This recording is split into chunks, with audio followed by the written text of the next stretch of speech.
Hello guys, நம்ம இன்றைக்கி இந்த வீடியோவில் என்ன பார்க்க போகிறோம் அப்படின்னா, முளைப்பாரி வந்து எப்படி போடணும் அப்படிங்கிறத பார்க்க போகிறோம். அதுக்கு நாங்கள் என்ன எடுத்து வச்சுருக்கோன்னு பார்த்தீங்கன்னா, செம்மண், அதுக்கப்புறம் பச்சை பயிறு, அப்புறம் கம்பு எடுத்து வச்சுருக்கோம். எங்கள் ஊரில் வந்து நோம்பி வந்துச்சு. ஸோ அதுக்காக தான் நாங்கள் இந்த முளைப்பாரி போட்டிருந்தோம். நான் இந்த வீடியோ எடுத்து ரொம்ப நாள் ஆச்சு, இல்லை ரொம்ப மாதமே ஆச்சு. பட் நான் எடிட் பண்ணுறதுக்கு ரொம்பவே லேட் ஆயிடுச்சு. ஸோ இப்போ எடிட் பண்ண நான் போட்டுட்டேன். எங்கள் சிம்பா வேறு இவங்க என்ன பண்ணுறாங்க அப்படிங்கிற மாதிரியே பார்த்துட்டு இருந்துச்சு. அப்புறம் நாங்கள் முளைப்பாரி வந்து போட ஸ்டார்ட் பண்ணிட்டோம். இதுக்கு நல்லா செம்மண் வந்து எடுத்து நல்லா வந்து சலிச்சு வச்சுக்கணும் அப்படின்னா என்னென்னா, நம்ம நல்லா வந்து பெரிய பெரிய கல்லெல்லாம் எடுத்துடணும். பெரிய பெரிய கல்லெல்லாம் எடுத்துட்டு நம்ம எவ்வளோ முளைப்பாரி போடுறோமோ அதை வந்து ஒரு பவுலில் வந்து நம்ம அந்த மண்ணை கொட்டி வச்சுக்கணும். நல்லா கொட்டி வச்சுட்டு அதில் வந்து கொஞ்சம் கொஞ்சமாக தண்ணி ஊற்றணும். குட்டி குட்டி கல் இருந்தால் கூட அதை அப்படியே வெளியே எடுத்துடணும். ஸோ வந்து இந்த மாதிரி தான் அந்த ப்ராசஸ் ஃபுல்லாகவே இருக்கும். நம்ம வந்து வீடு கட்டுறதுக்கு எப்படி வந்து ஃபவுண்டேஷன் கரெக்டாக போடணுமோ அதே மாதிரி வந்து இந்த முளைப்பாரி போடுறதுக்கு வந்து நம்ம இது ப்ரிப்பேர் பண்ணுறது ரொம்ப கவனமாக தான் ப்ரிப்பேர் பண்ணணும். இது கிராமத்தில் இருக்க எல்லாருக்கிட்டையும் கேட்டிங்கன்னா சொல்லுவாங்க. ஏதாவது தப்பாக பண்ணி முளைப்பாரி வந்து வாடிருச்சு அப்படின்னா என்ன சொல்லுவாங்க அப்படின்னா, ஏதோ கஷ்டம் வரப்போகுது அந்த மாதிரி சொல்லுவாங்க. ஸோ இந்த மாதிரி ஒரு பிலீஃப் இருக்குது.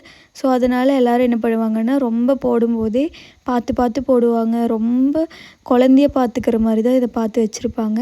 ஸோ இதுக்கு வந்து நாங்கள் ஃபர்ஸ்ட் வந்து பச்சை பயிறு தான் வந்து போட்டிருந்தோம். நைட்டே வந்து பச்சை பயிரை வந்து முளை கட்டி வச்சிடணும். அந்த முளை கட்டி வந்த பச்சை பயிரை தான் வந்து நம்ம முளைப்பாரிக்கு போடுவோம். ஸோ இந்த மாதிரி தான் வந்து இருக்கும். ஸோ நாங்கள் வந்து 1 வந்து பச்சை பயிர் போட்டிருந்தோம். இன்னும் 2 வந்து என்ன போட்டிருந்தோம் அப்படின்னா, நாங்கள் வந்து கம்பு யூஸ் பண்ணியிருந்தோம். ஆக்சுவலி கம்பு வந்து ரொம்ப சூப்பராக இருக்கும். பச்சை பயிர் வந்து ஒரு பெரிய பெரிய லீஃப் மாதிரி வந்திருக்கும். கம்பு வந்து குட்டி குட்டியாக அழகாக வந்து இந்த நெல் செடி இருக்கும்ல, ஸோ அந்த மாதிரியாவே இருக்கும். ஸோ அது பார்க்குறக்கே ரொம்ப பிடிக்கும். எனக்கு வந்து கம்பில் போடுற முளைப்பாரி தான் ரொம்ப ரொம்ப பிடிக்கும். இன்னும் நிறையா இதில் போடுவாங்க. எனக்கு தெரிஞ்சது பச்சை பயிர் அண்ட் கம்பில் தான் வந்து எனக்கு தெரியும்.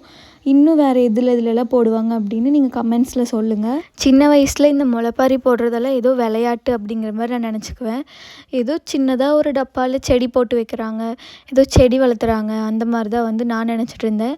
பட் வந்து கொஞ்சம் பெரிய பொண்ணானதுக்கப்புறம் இப்போ தான் எனக்கு தெரியுது, இந்த முளைப்பாரியில் இவ்வளோ விஷயம் இருக்குது அப்படின்னு சொல்லிட்டு. முளைப்பாரி நல்லா பார்த்துக்கணும். முளைப்பாரி வந்து ஏதாவது வாடிருச்சு அப்படின்னா அது வந்து ரொம்ப கஷ்டமாயிரும், மனதுக்கு வந்து ரொம்ப சங்கடமாக போயிடும் அப்படின்னு எங்கள் அம்மா சொன்னாங்க. ஸோ இந்த முளைப்பாரியில் இவ்வளோ விஷயம் இருக்குது அப்படிங்கிறதே வந்து இப்போ தான் தெரியும்.